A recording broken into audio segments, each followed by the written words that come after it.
Кулына китап алган бер кайчан хур булмас. Чыгарылышыбызны яңа чыккан басмалар белән таныштыручы китап сәхифәсе белән дәвам итәбез. Сүзне хезмәттәшем Ләлә Зайнуллинга бирәм. Исәнмесез, халкыбыз элек-электән китапка билимгә тартылган. Казанда күренекле дин галиме, мәгърифәтче Нургали Хасановның киң кырлы тормыш юлы һәм иҗади мирасын өйрәнүгә багышланган китапны тәкъдим итү чарасы узды. Нургали Хасанов тумышы белән Тәтеш өязе Мурзина авылыннан 1886 елдан алып вафатына кадәр аның тормышы Буа мәдрәсәсе белән бәйле.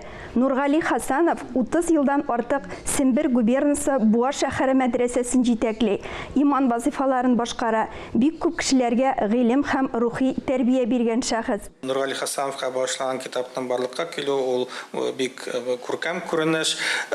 Чөнки әйткәнемчә, менә була бит инде ул вакытта да зур шәһәр булмаган. Анда мөселманнар бик күп яшәмәгән, әмма шул зур булмаган урында Россия күләмендә дан шөһрәт казанган мәдрәсә төзү бу безнең өчен бик зур үрнәк һәм менә бу тәҗрибәне без өйрәнергә тиеш. Үзе дә Буа төбәгендә туып үскән яшь галим Рәшит Амышев Нургали Хасанов язмышы белән студент чагыннан кызыксына.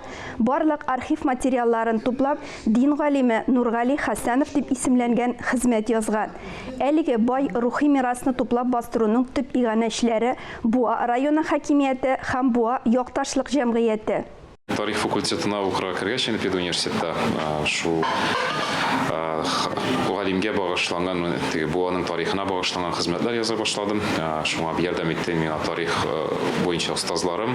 Китап алашкыр 500 тираж белән чыкты. Аңа ярдәм итте районыбызның җитәкчесе Камалетдинов Ранис Рафисович. Казан утлары журналы җәмәгатьчелеккә Рафис Корбанның Тәүбә көне китабын тәкъдим итте. Әлеге басма Казан утлары китапханәсе сериясендә чыккан 15-нче китап. Дөнья куып яшәүче заман кешеләре үзләренең әдәп әхлагы турында уйланамы? Әти ул үзара аңлашып яшиме?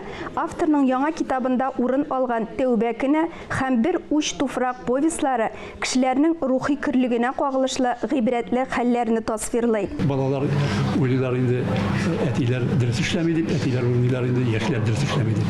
Һәм теге ахыр чиктә инде бер нигә фикергә бер нәтиҗәгә килеп шулай дәвам итә. Ике әсәрнең дә сюжеты гади, җиңел укыла. Бу әсәр буенча кинода төшерергә мөмкин. Драматург Рәдиф Сәгъди китапка кергән әсәрләрнең драматургиясе көчле булуын искәртте. Әсәр язганда иң мөһиме драматургия булырга тиеш. Драматургия нәрсә ул? Киеренкелек, тормыш киеренкелеге күпме көчлерәк була, шул хәтле халык укый һәм халыкка тизрәк барып җитә. Хәтта фаҗигале драматургия, киеренкелек. Ике әсәрдә дә безнең фаҗига ята. Тәүбә көне китабын Ландыш Әбударова редакциялаган. Аларда кешенең рухияте, бүгенге көн әхлагы, шун язучы нинди кесә китабы өчен язса да, калын томлыклар өчен язса да, ул барыбер әдәбиятның әдәп сүзеннән икәнен онытмыйча яза. Яшел Үзән районының Айдар авылына багышланган өр-яңа китап басылып чыкты. Шунда туып, шунда үскән, җанга газиз авылына багышланган китапны кулга алу дулкынландыргыч бәхетле мизгилләр. Яңа китапны авылдашлар, якташларга тәкъдир итү чарасына Хәйр Фатиханы авыл имамы бирде. Алхамдулиллахи раббил аламин ва салату ва саляму аля расулина Мухаммади ва аля алейхи ва сахбихи аҗмаин. Авылдашларым, сезнең ярдәм белән китап басылып чыкты. Зур рәхмәт дип башлады үз чыгышын китап авторы Фәния Әхмәтҗанова. Минем өчен бик зур вакыйга дип әйтеме булды китап язу өчен, ки мин шушында туып яшәп бик күп нәрсәне белмәгәнмен икән. Төшләремдә дә күрдем хәтта. Бу кемнәр икән, бу нинди нигез булды икән дип хәтта кешеләрдән сорап та йөрдем. Хәтта без ул нигездә кем яшәгәнен дә ачыкладык. Менә хәтта шундый сәер хәлләр дә булды. Айдар авылы тарихына багышланган китапның фәнни консультанты Фаяз Хуҗин. Ул тарихи фактларга бәяләмә бирә, дөрестлеген тикшерә. Мин аны беренчеләрдән булып укыдым, рецензент буларак инде. Шул тикле беренчедән шаккаттым. Теле матур, бик күп чыганаклар кулланылган. Монда архивлардан алынган материалларда, шәҗәрәләрдә, бигрәк тә авыл халкының үзенең сөйләгәннәре. Һәм тагын бер нәрсә. Китапның үзәгендә халык.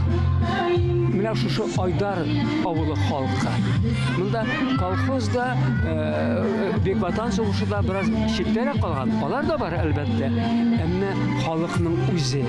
Тарихчылар дәүләт тарихын язса, төбәк тарихын өйрәнүчеләр исә милләт тарихын кеше язмышлары аша яза. Бу китапта архивтан алынган документларга караганда күбрәк халык истәлекләреннән файдаландык, чөнки аның сәбәбе дә бар. Архивтан алынган документлар әле без чиратын көтеп ятарга мөмкин, әмма безнең кызганыч өлкәнештәге авылдашларыбыз инде авылдашларыбыз белән берәм-берәм хушлаша барабыз. Айдар авылы белән бәйле истәлекләрнең кайберләре алдан ук Җирле Яшел Үзән газетасында да басыла. Әлеге газетаның баш мөхәррире дә Айдар халкының шатлыгын уртаклашырга кайткан иде. Кем син Айдар бабам китабының бер бүлеге язмышы Айдар авылы белән бәйле күренекле кешеләргә багышланган. Алар арасында яңа җыр сүзләренә кертелгән Сара Садыкова белән Газиз Айдарский да бар. Фәния Ахмаджанова сүзләренә язылган җырда яңгырады.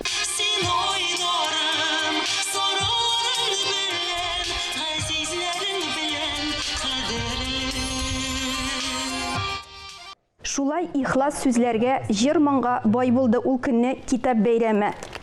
Тарихи дөреслекне яктыртып, әдәби йөгерек тел белән язылган басмалар ешрак нәшер ителсен иде дип бүгенгә саубуллашам.